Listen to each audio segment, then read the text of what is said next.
Hey guys, thanks for watching Bronco Solid. Today we're going to change spark plugs and spark plug wires, so that's coming up next.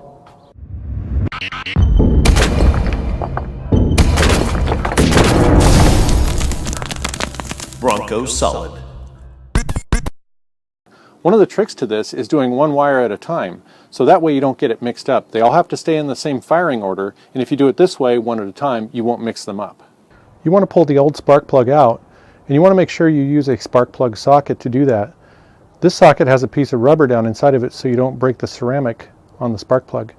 You don't really care so much about the old one, although you do care about breaking ceramic and dumping it down into the cylinder, so you just want to be careful. Loosened up the first spark plug and it's coming out. You can tell a lot about the condition of your engine by the condition of your spark plugs.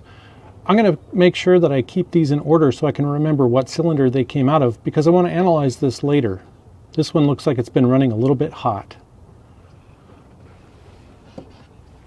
To pick out which new plug wire you're going to use to replace the one you just pulled, simply put it together with the new ones and then pick the one that's closest to its length.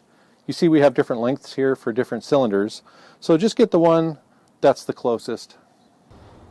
I decided to go with the Autolite 45 BP copper spark plugs.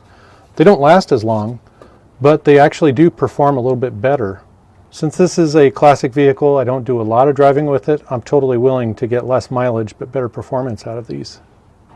I'm starting this spark plug by hand.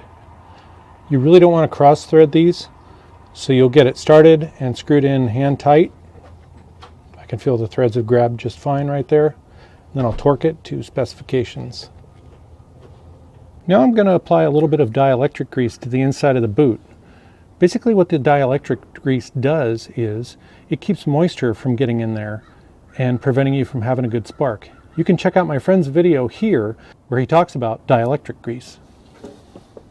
I've put some on the end of this Q-tip. Just going to wipe it on the inside there. Just going to press these on by hand until they click.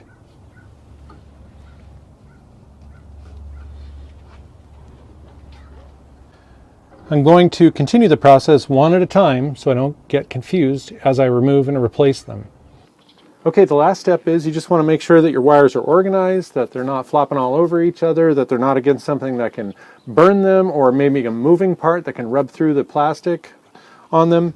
So that's the last step. Thanks for watching Bronco Solid, and be sure to subscribe.